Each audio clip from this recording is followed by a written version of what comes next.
Kamu udah gede banget kan, maksudnya kayak udah lumayan chill in life. Aku Lumayan kepo, chill. iya. Aku kepo kayak titik terendah kamu tuh di umur berapa? Titik terendah aku. Titik terendah. Sampai sekarang titikku rendah sih. Enggak, maksudnya enggak gitu. Iya gimana?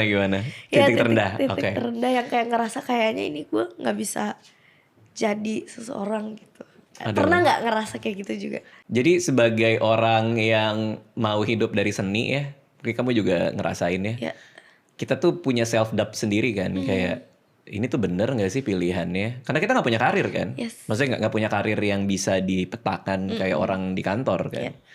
Jadi paling kalau kita mau bilang titik terendah adalah ketika mikir bahwa ini panjang atau enggak, sampai umur berapa gue bisa hidup dari seni, dan apakah yang akan gue bikin berikutnya itu bisa lebih bagus daripada yang sekarang. Nah kebetulan aku ngalamin apa yang kalian ngalamin di buku pertama aku, meskipun nggak laku di bulan-bulan awal ya, tapi begitu dia penjualannya naik, masuk koran Kompas. Waktu itu di Kompas tuh ada buku bestseller tuh dikasih list tuh.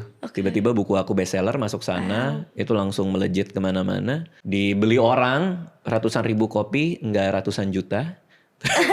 Tapi di buku ratusan ribu tuh banyak banget. Iya, bener. Akhirnya jadi pecah banget waktu itu, dan satu industri ngomongin, wah ini bukunya Raditya Dika apa segala macam nih, baru nih gini. Itu buku kedua aku, dari buku pertama ke buku kedua itu lumayan struggle sih. Karena aku ngerasa kayak yang pertama udah pecah banget, bisa nggak nih gue meet the expectations dari orang yang udah baca yang pertama. Dan itu lumayan nyiksa sih. Iya kan. Kalau di kami sih ada namanya second book syndrome, sindrom buku kedua. Nulis nggak kelar. Sampai akhirnya at some point aku ngerasa kayaknya kita nggak usah matokin diri dari buku yang pertama deh.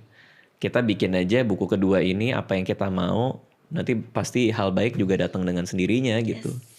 Jadi ya udah akhirnya buku kedua tulis, bestseller juga sampai seterusnya.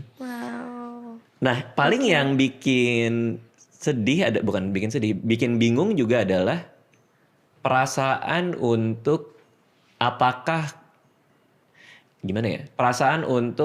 gue ngelakuin ini untuk diri gue atau untuk orang lain. Makanya pertanyaanku kamu itu juga tuh. Iya. Karena aduh. Jadi bertanya saya sekarang. Karena EP pertama kan. Iya. Habis itu album kan. Iya. Aku udah ngalamin buku pertama, buku kedua, buku ketiga, buku keempat.